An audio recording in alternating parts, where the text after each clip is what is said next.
Magandang umaga po at live mula dito sa Pag-asa Weather Forecasting Center. Narito na nga ang lagay ng ating panahon ngayong huling araw sa buwan ng Agosto, araw ng Linggo, August 31, 2025. At sa ating latest satellite images, makikita po natin dalawang low pressure area yung minomonitor natin na nasa loob na ng Philippine Area of Responsibility. Yung una ay namataan sa may 90 km east-northeast ng Daet sa Camarines Norte.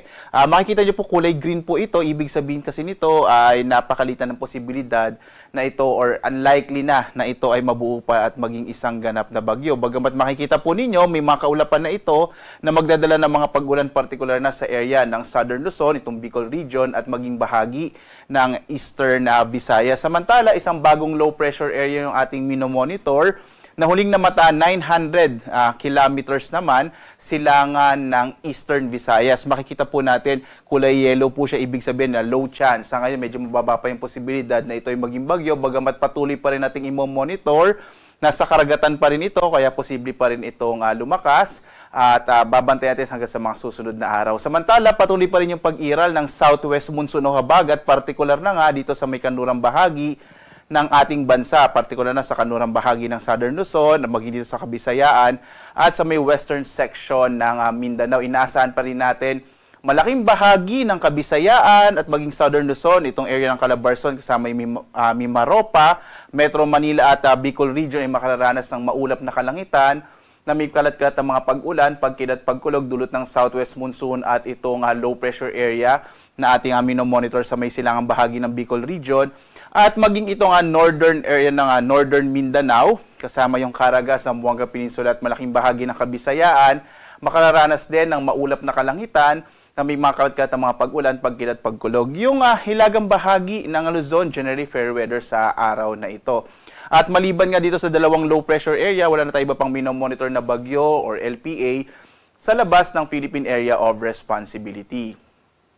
At dahil nga sa southwest monsoon or habagat at maging sa trough o extension, makaulapan na dala ng low pressure area, tayo po ay naglabas ng weather advisory. So yung weather advisory, ito po yung ating inaasahang mga magiging pag-ulan sa susunod na 3 araw, particular na katamtaman hanggang sa malalakas na mga pag-ulan. Bukas, ngayong araw, inaasahan natin na malaking tsansa na hanggang malalakas sa mga pag-ulan ng mararanasan. Una, dulot ng southwest monsoon o habagat, partikular na sa Oriental Mindoro, Antique at Negros Occidental. Malaking bahagi naman ng Bicol region, itong mga alalawigan ng Camarines Norte, Camarines Sur, Albay, Sorsogon, Masbate at Catanduanes.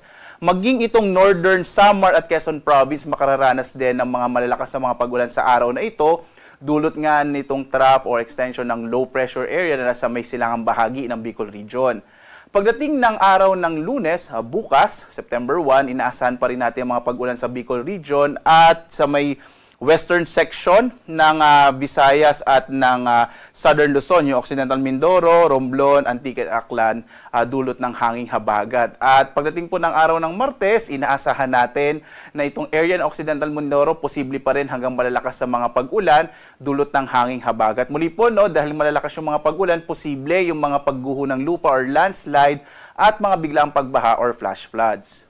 Balik po tayo ngayon sa araw na ito, ngayong araw ng Linggo, inaasahan natin malaking bahagi ng Southern Luzon, Mimaropa, Calabarzon at maging Metro Manila, magiging maulap ang kalangitan na may kalat-kalat ng mga pag-ulan, pagkilat, pagkulog, habang ang nalalabing bahagi ng Luzon, makararanas naman ng generally fair weather pero posible pa rin yung mga localized thunderstorms. Yung localized thunderstorms, posible po yung hanggang malalakas sa mga pag-ulan pero hindi natin inaasahang magtatagal. Normally po, mga 30 minutes hanggang 1 hour lamang yung duration, yung tinatagal ng mga pag-ulan kapag localized thunderstorms. Agwat ang temperatura sa Lawag, 25 to 32 degrees Celsius. Sa Baguio, hanggang 24 degrees Celsius. Sa Tuguegarao naman, 25 to 33 degrees Celsius. Sa Metro Manila, 24 to 30 degrees Celsius. Sa Tagaytay naman, 22 to 28 degrees Celsius, habang sa Legazpi, 24 to 32 degrees Celsius.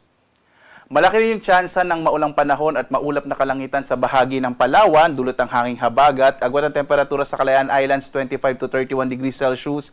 Dito naman sa may bahagi ng Puerto Princesa, 25 to 31 degrees Celsius. Habang malaking bahagi din ng Kabisayaan, dulot ng makaulapan ng LPA at ng hanging habagat, ay malaking tsansa rin ng mga pag-ulan sa araw na ito. Agwat ang temperatura sa Iloilo, 25 to 31 degrees Celsius. Sa Cebu naman, 25 to 30 degrees Celsius. Sa Tacloban, 26 to 30 degrees Celsius.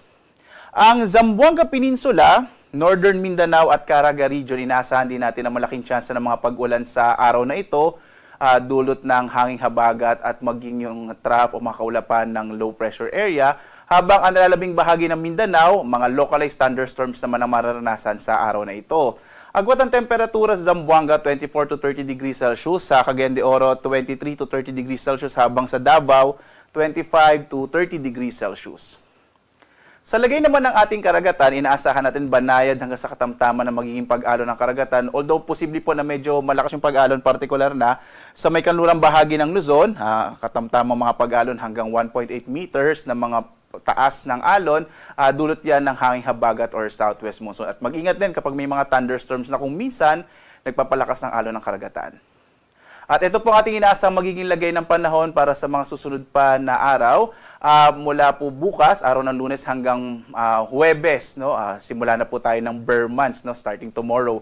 Bukas, magiging maulap ang kalangitan sa malaking bahagi ng Metro Manila, Central Luzon, Southern Luzon, malaking bahagi ng Kabisayan at kanlurang bahagi ng Mindanao dulot ng pinagsamang epekto ng low pressure area at southwest monsoon. Pagdating ng araw ng Martes hanggang Miyerkules, magpapatuloy yung maulap na kalangitan at mga kalat-kalat na mga pag-ulan, pagkulog sa Kamaynilaan, kanlurang bahagi ng Northern Luzon, yung area po ng Ilocos Region, at gayon din po sa Central Luzon, Southern Luzon, Western Visayas at Central Visayas, dulot pa rin yan ng hanging habagat. Inaasahan natin itong low pressure area sa mga susunod na araw ay posible pong malusaw. Pagdating naman ng araw ng Huwebes, generally, fair weather sa malaking bahagi ng ating bansa, bagamat posible pa rin yung mga localized thunderstorms sa hapon hanggang sa gabi. Pwede pa rin naman po magbago itong outlook natin, kaya patuloy pong mag-update sa magiging lagay ng panahon dito sa DOST Pag-asa.